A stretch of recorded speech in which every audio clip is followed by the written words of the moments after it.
Today we've had a national tragedy.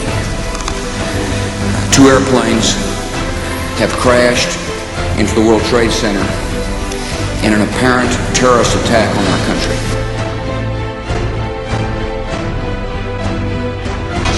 This just into our newsroom. A plane has crashed into the World Trade Center.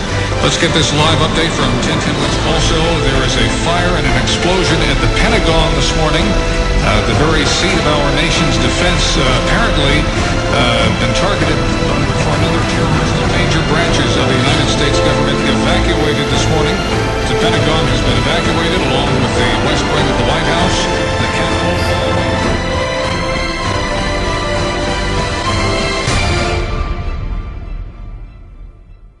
Good evening.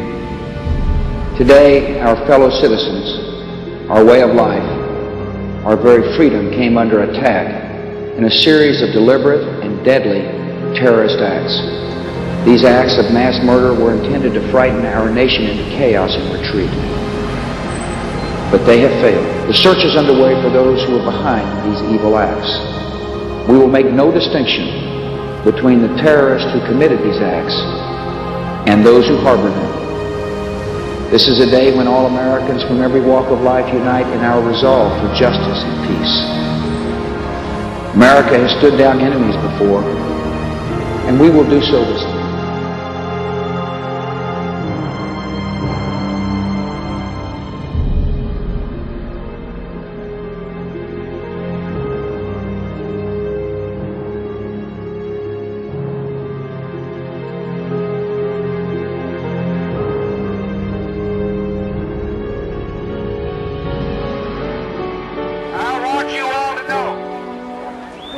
That America today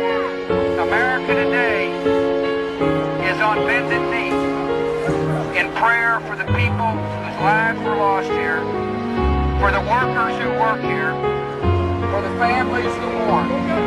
This nation stands with the good people of New York City and New Jersey and Connecticut. It was nearly 10 years ago.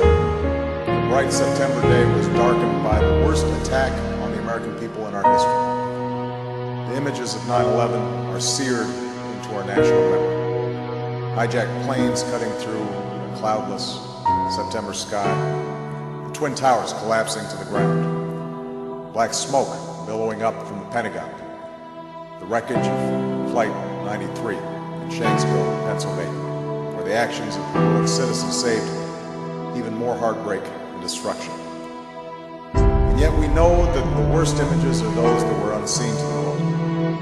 The empty seat at the dinner table, children who were forced to grow up without their mother or their father, parents who would never know the feeling of their child's embrace. Nearly 3,000 citizens taken from us, leaving a gaping hole in our hearts.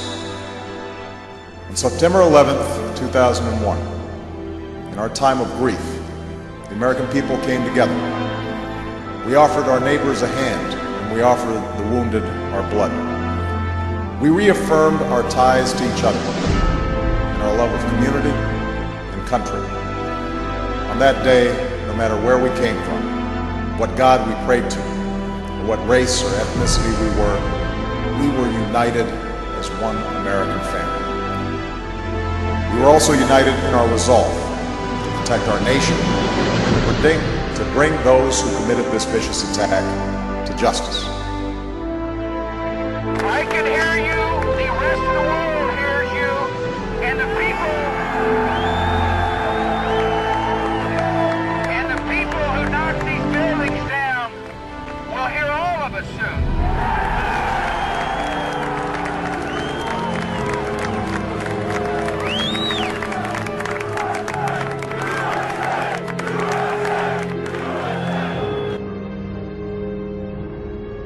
Tonight, I can report to the American people and to the world. The United States has conducted an operation that killed Osama bin Laden, the leader of Al-Qaeda, and a terrorist who is responsible for the murder of thousands of innocent men, women. Eventually, September the 11th will be a date on the calendar. It'll be like Pearl Harbor Day. And for those of us who lived through it, it'll be a day we'll never forget.